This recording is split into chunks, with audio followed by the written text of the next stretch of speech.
I am Alexander the Assembled. Man, perfect Alex is fire. How's it going, everyone? Session here.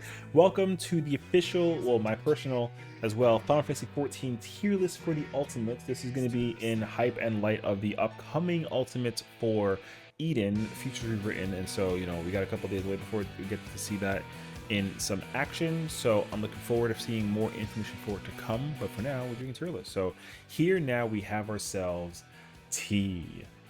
Now T was the first ultimate that I actually sat into and like worked through it. So I started doing it towards like the end ish of Shadowbringers, mid Shadowbringers. I was in the process of working towards like just doing the raids in general. I wasn't really in that level of like difficulty where I felt like I was capable of doing an ultimate, but my friend had me just rip off the band-aid and just get thrown into it, and we just kind of ran it. So I played Ninja the very first time I was playing through T.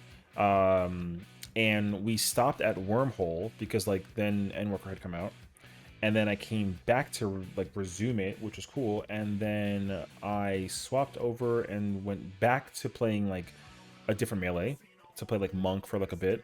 And then I said, never mind, I'm gonna just full send it. And then I went straight to playing tank, and then I actually ended up clearing it as a tank. And now that I'm a tank lover, I'm also a really big fan of T on a lot of levels. So let us dive into these mechanics.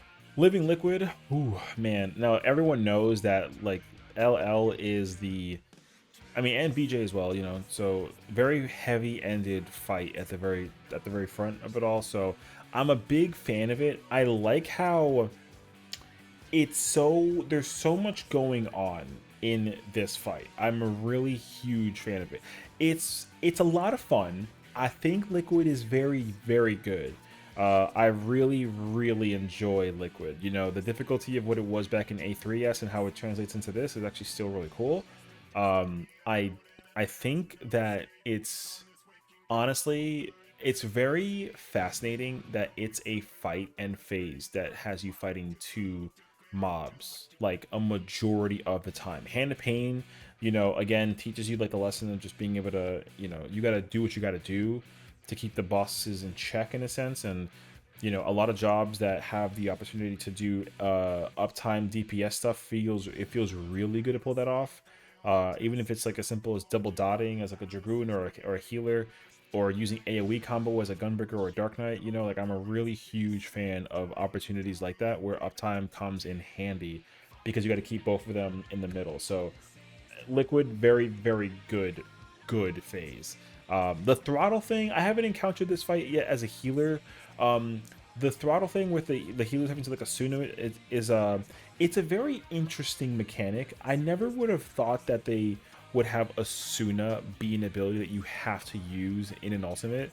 I think that is awesome. It almost makes me wish that they had even more role abilities available that were usable in ultimates, and I'm hoping that we might get to experience something like that in the future, but I don't know, it's kind of like hard to understand it. So like for me, like it'd be cool to have like a caster and the healers have to like use sleep or repose to put something to sleep, because if it, just as a way to like surpass the check and or to transition further into the fight, I'd be a fan of that kind of thing. So, but Throttle's also really cool. So honestly, all in all though, Liquid, very good phase, really big fan of it. Then there's Limit Cut. All right, if you do Mario Limit Cut, man, Mario Kart is a Nintendo game, right? So, but thankfully I never see it. So, oh, no, but all seriousness, Limit Cut's really cool. I'm a fan of it. I almost wish though that there was something a little bit more to it. Because the whole dodging and avoiding his cleaves and that whole sequencing thing it's cool. Like it's cool. I'm a fan of moments where you have to do more than just what you're doing in Limit Cut. So I mean, I'm gonna put Limit Cut at like a B. I don't know what you would have to add or do to Limit Cut to give it like a bit more umph, but I almost think that it would have been nice to have I don't know, just like some kind of like wrench in the plan of how the circle's ongoing. They have the one in the middle as like a little like like a little trick like but I feel like a little bit more would have been, I don't know, it would have been really cool to see kind of like have it come into play. I don't know how or what they would have done, but I almost wish that like the propeller wind was somehow something that they did, or there was like a tower you had to like hide behind in order to like dodge it. I don't know, like something. But again, it's hard to really think about what could be added to mechanics and fights that already exist as they are. But Limika kind of feels like a little like, oh, you know what I mean? So I mean, it's alright though. So it's cool. Then there's BJCC. I'll tell you this right now. Granted, it is what it is. I love that mechanic. It is so chaotic. It is so random. It is so crazy, and it requires so much. Like, I mean, people might kind of like overthink this, so like bear with me. But I think that it's really cool that you need brain power to actually like fully pay attention to like, even if you follow like a plan and like an order or sequence of how the phase is executed. I like that BJCC still requires you to use your brain like a lot. And again, the randomness variable factor to it also is really cool. I like that every job is doing something, in terms of like the Nishi passing and like the thunders or like the water stacks and all that, you know. Now it does kind of like get a little sleepy for like the melee, because you know they just sit there if they have nothing and they wait until like enumerations, Nishi passes, and then they just chill. Like I get that, so I've done that, you know. I get it. But I still love BJCC a lot. It's one of the coolest phases ever, and I'm a huge fan of it. Like, long story short, I just think that BGCC is awesome. I wish that it was something that they do more of. And I mean, who knows? You know, it's only 6 ultimates, so it's not like they've got like 40 fights of this, right? But I'm a really big fan of the super randomness of like Nisi passing, and then like you literally got to know how to organize and sit in place and like not cleave other people, and then like a Nisi fail, like a water fail, lightning fail, tank fail, anything can go wrong, and it's very chaotic and crazy. So big fan of VGCC. Definitely incredible phase in its entirety. It might low key be one of my favorites. It's probably top 3 for me in terms of T phases out of all the slides. So, you know, BGCC, super top notch phase right there. Next we have Time Stop. It's very short and it's very quick to the point, and I get that, and I'm a fan of the fact that there's like a lot of frozen stuff. It almost makes me wish though that there was more. Like, I like it. It's good. I like it. I just wish that there was more moments where like you're frozen. You know what I mean? It's weird, but I do. I wish that there was more moments where like everyone has to be in place and you freeze, and then like a thing happens, and then you gotta like, you know, like I really like Time Stop. I like that it's BJCC. You know, again, Alexander freezes you, and then they do stuff, and then you gotta, you know, go to the right place and do the right thing. I almost wish it would have been really difficult, and it probably would have required like the stinking melon, but if it was very, very random as to who gets what, I think I would have enjoyed that like a lot more. But there is still like an organized limitation as to who gets what, right? And then if you do get something or nothing for that matter, then there is a fixed place for you to go. You know, and I get it. So, you know, I don't have any kind of qualms about that, but it's very short, honestly. I wish that Time Stop was like a little bit longer of a mechanic. It was really cool to see that the freezing thing come into place, but the fact that we never see it again is kind of like, oh, you know what I mean? So there's Time Stop. Next, Inception. Inception is honestly super, super cool. And also like the first time you realize that the puzzle thing is involved. Because the very first time I was going through T, you know, again, I've already kind of gotten my taste of Uwu and Yukab, so understanding that the puzzles for those fights were there, I had gone as far as to get to this part and still was thinking to myself like, yo, where's the puzzle? And then you find out that the Inception is the puzzle. So I'm a really big fan of how the puzzle works. I like that it's tied to like the lore as well of the Raid series, which you should absolutely go check out if you haven't done so already. The execution for it is very cool with the cat and the heart and all that really cute stuff. So and again, same thing, it's really cool that it's organized, that, you know, what you get and where you go really depends on exactly that scenario. The flamethrower thing, the fact that the heart allows you to have like some uptime with gaining some resources is really, really cool as well. And again, even like, you know, super jumping and all that stuff is another reason to have, you know, just kind of chaotic and crazy moments happening in the phases. So really big fan of Inception, really cool, very short but still really cool. It goes in A for me personally. Next we have the Hole of Worms and Worm of all holes. Wormhole is like the wall, if anything. Even though the execution is not like, you know, it is what it is. But respectfully though, Wormhole is one of the most fascinating things that I've kind of witnessed. It's funny because like it's limit cut, but like on steroids. You know what I mean? It's really crazy how that fight works. And not that I would have won. I don't know. I think it's good. I'm gonna put it in good. But I also think that there should have been something going on in it as well. That, man, it's hard because I don't really know. Like it is genuinely a interesting trio. It's also like the only trio that you really understand that's like a, you know what I mean? Like it's not because there's also like limit cut 2, but like, and then like fake out A and B, but even still though, like Wormhole was, you know, it was really, it was, if Wormhole was at the beginning of the fight, I think it would have been like a little bit more of like an S tier vibe, but again, I like Wormhole. I feel like it needs like a little bit more of a thing, because it's too obvious.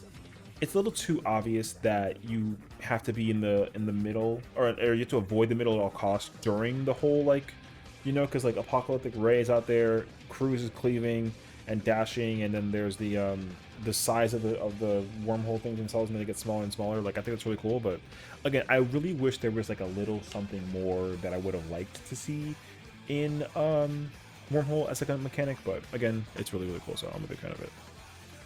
Then we have Cruise and J-Waves.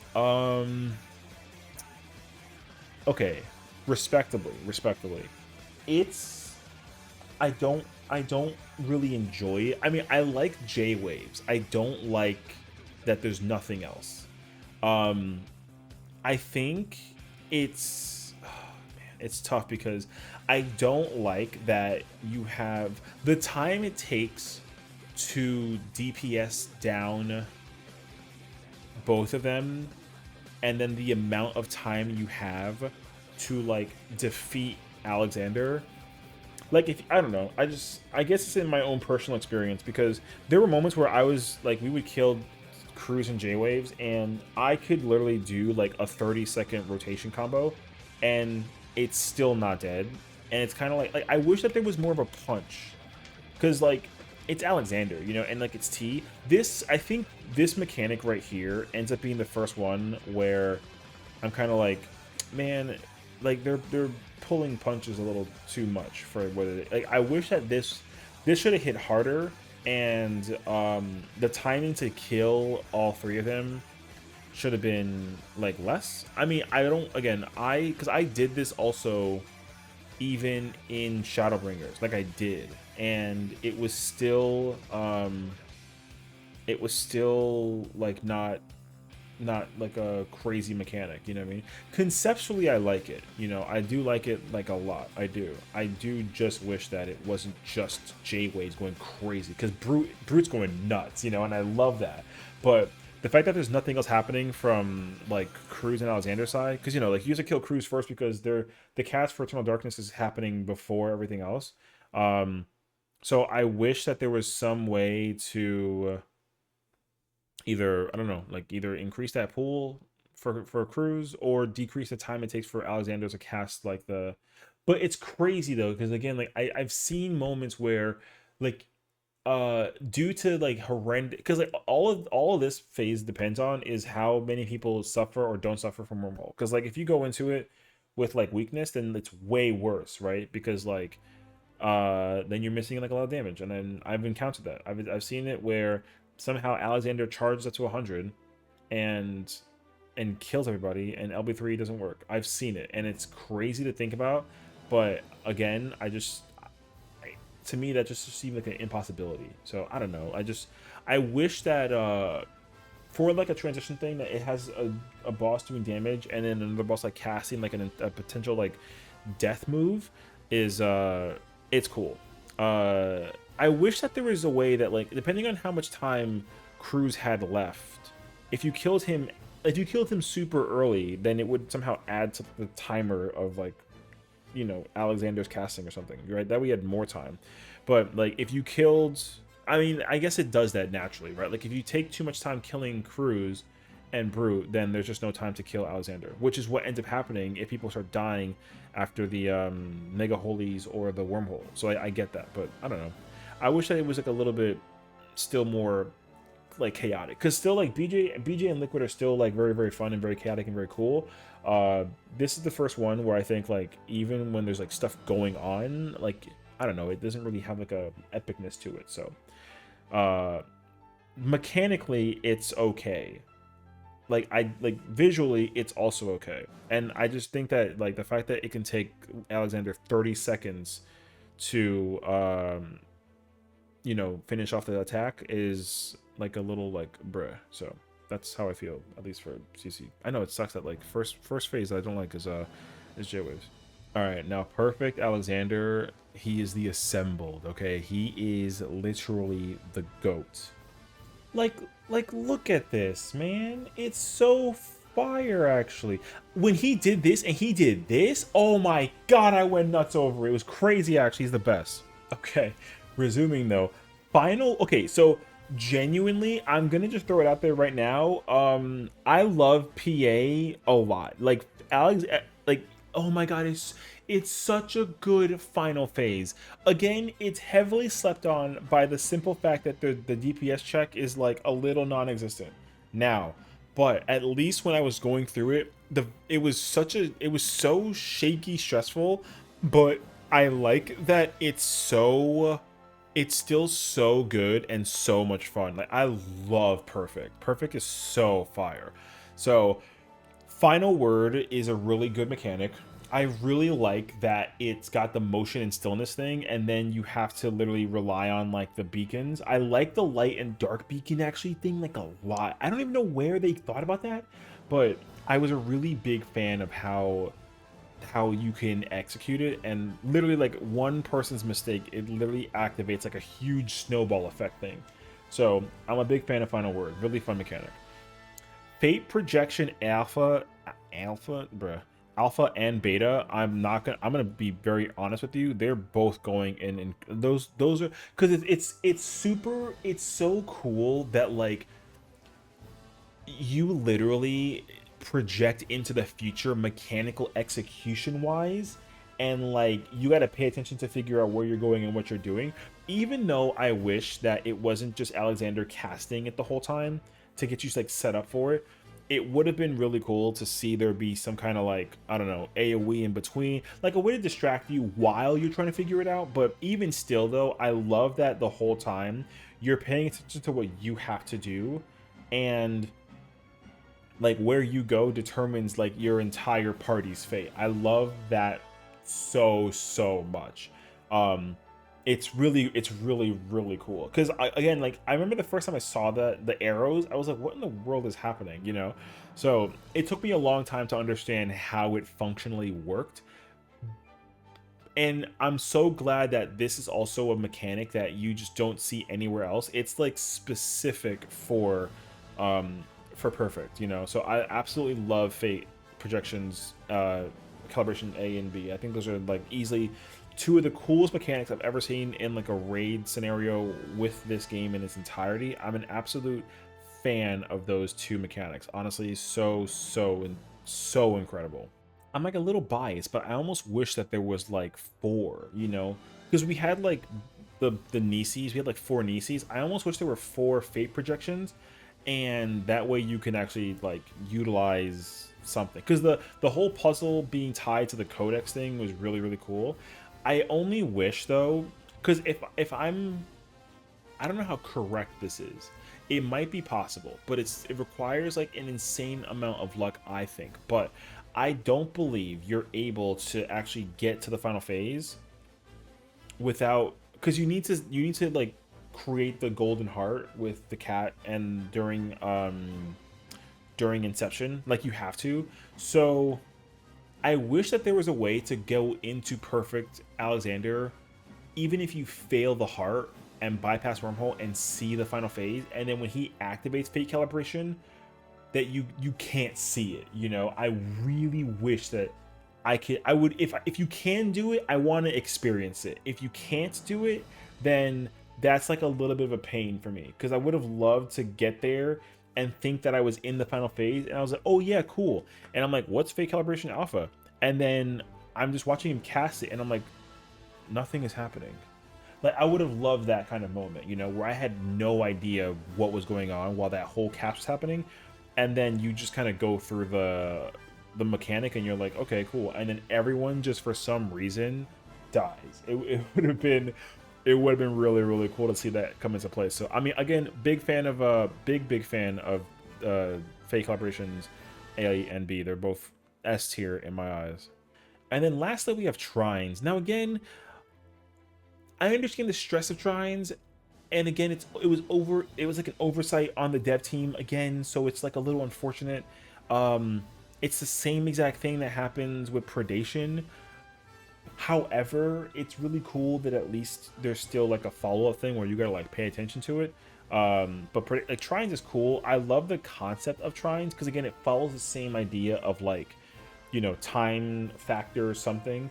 I just don't like that you can easily stand in one place and just count to like, you know, 1 or 3s and then just be able to just like do like a 1-to-1 dodge. I'm not like a big fan of that person. Again, it's not their fault. Like, we figured it out, right? I wish that there was a way though that they could have made it impossible for that to be possible, and that way you had to like either use your brain and do like you know, figure out where to stand and find a safe spot sort of thing, or because again, after every trine there's like there's a stack attack, which is cool, like, you know, that kind of keeps you in check.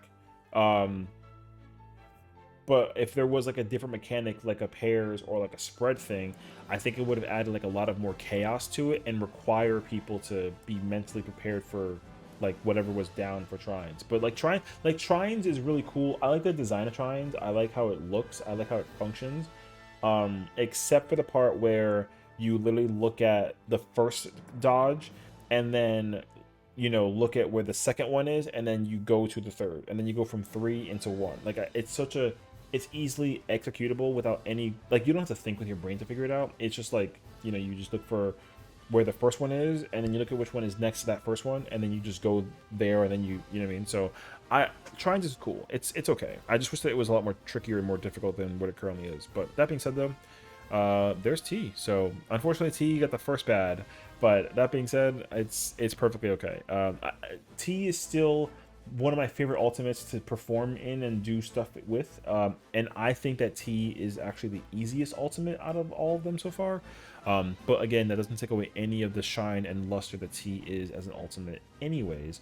But there is T. So thank you for watching and tuning in, and next time we do what is quite honestly the best ultimate, DSR. Thank you for watching, and see you next time.